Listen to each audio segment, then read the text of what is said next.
আমি পড়া শুরু করছি, আপনারা কথা বললে কেউ শুনতে পারবে না। আমি কথা বলা শুরু করছি, আপনারা যদি কথা বলেন আমি কিন্তু দুইবার বলবো না।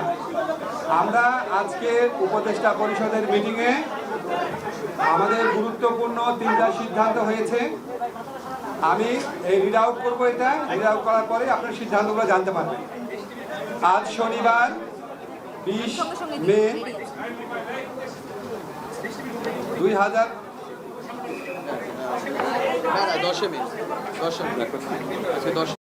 আপনার স্টাইলের সঙ্গে মানানসই একটি ঘড়ি খুঁজছেন?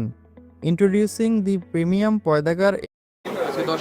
আচ্ছা, আমি আবার থেকে পড়ছি। হ্যাঁ, আজ শনিবার 10 মে 2025 তারিখে উপদেষ্টা পরিষদের এক বিশেষ সভা অনুষ্ঠিত হয়। সভায় আন্তর্জাতিক অপরাধ ট্রাইব্যুনাল আইনের সংশোধনী অনুমোদিত হয়েছে। সংশোধনী অনুযায়ী আন্তর্জাতিক অপরাধ ট্রাইব্যুনাল কোনো রাজনৈতিক দল, তার অঙ্গ সংগঠন বা সমর্থক গোষ্ঠীকে শাস্তি দিতে পারবে।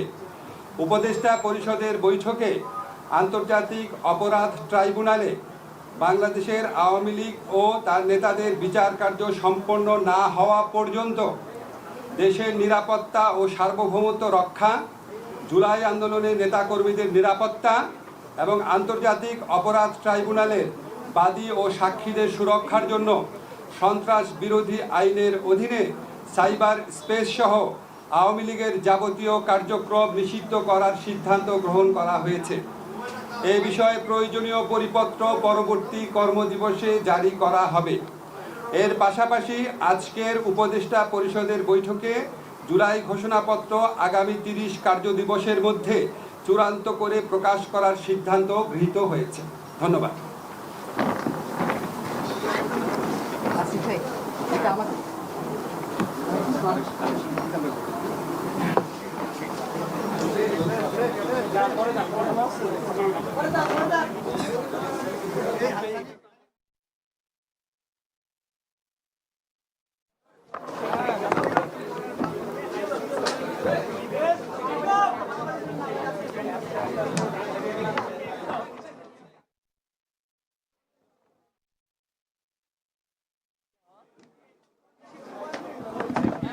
দর্শক, প্রধান উপদেষ্টার সঙ্গে যে উপদেষ্টা পরিষদের বৈঠক হলো, সেই বৈঠকে একটি সিদ্ধান্ত আসছে। সেই সিদ্ধান্তে আমরা দেখলাম যে আন্তর্জাতিক অপরাধ ট্রাইব্যুনাল আইসিটি আইনের সংশোধনী অনুমোদন হয়েছে এবং সেখানে আওয়ামী লীগের সেখানে রাজনৈতিক দল, অঙ্গ সংগঠন এবং সমর্থক গোষ্ঠীকে বিচারের আওতায় নিয়ে আসা যাবে বলে একটি সিদ্ধান্ত হয়েছে।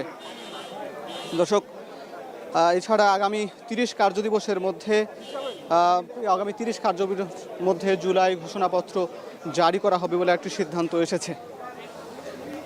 আমরা আরেকটু জানাতে চাই আপনাদের